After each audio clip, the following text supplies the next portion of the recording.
I'm Chris Berry, co-director of Project LookSharp.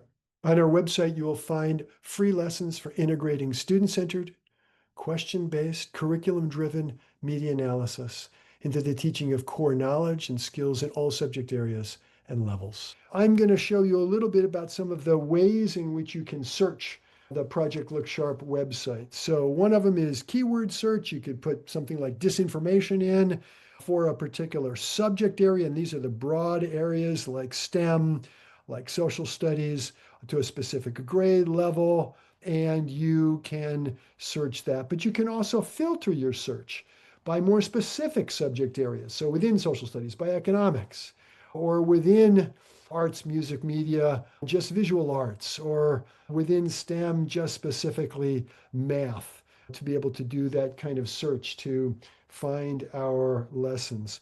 You can also filter your search by grade level, by media type. We have more than 20 different media types you can specifically search for, and all the media is free with the lesson, along with the lesson plan and handouts and other kinds of resources needed, everything needed for the lesson. By a specific author, we collaborate with educators all over the world for doing this work. By the kinds of activities and assessment or reading activity, by the lengths, under 15 minutes, over 60, by where in the world these lessons are focused on, or by Common Core for ELA, for social studies, or next generation science standards, to really target and narrow your search. So let's do a couple of practice search and examples. Let's say subject, you are a high school science teacher, science or STEM and high school, and let's say your interest is in climate, and you hit search on the home page and you get 49. That's a lot. I want to narrow this down. I notice a couple of them are related to politics and elections. I'm going to do a Boolean minus elections, update my search, and it's going to bring it down a couple.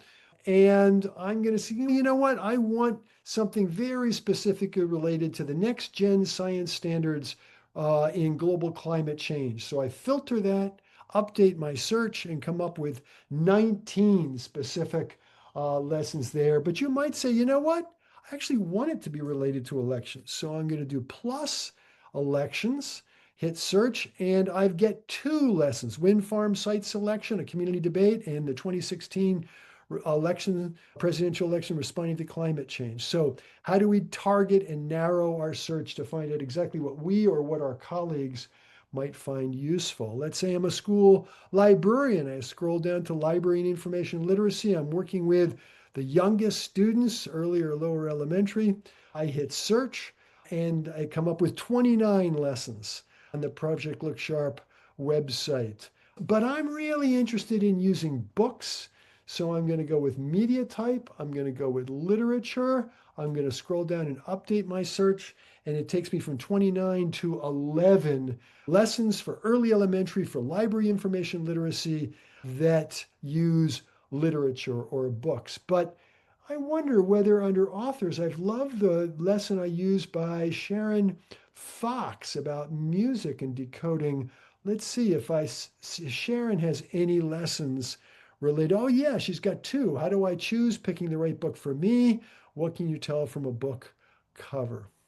Let's go with our third example, social studies. We have over 500 social studies lessons. I'm just going to do middle school social studies, and let's say war is my keyword. 96, that's a lot. I'm going to filter my results. Resource duration, I just want to, what do they got that's quick for me introducing that to my students in a really quick 14? That's still a lot. It's actually the Civil War I'm teaching about, so I put that in quotes since it's two words.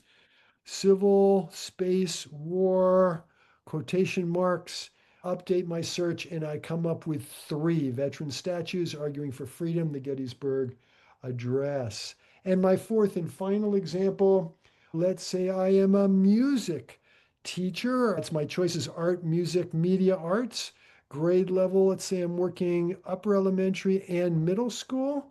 I hit search, and I come up with a whopping 322 lessons. Let's filter that. I'm just interested in music. So I go back up to subject area, unclick arts, music, media, click music, update that search, and I come up with 36 lessons for music. I want to make sure that this isn't about music, but that it uses songs or music as the core media documents for analysis. So I go to media type, I click filter music song, update that, and it brings me to 29 upper elementary through middle school media decoding lessons, all of which will integrate critical thinking about media messages into the teaching of my core content, my core subject area, and grade level for the purpose of integrating habits of critical thinking for all students through student-centered, question-based, curriculum-driven media analysis that will help prepare our next generation for the 21st century and for democracy. I hope you give us feedback if you have ideas about how to improve our website. Thanks so much.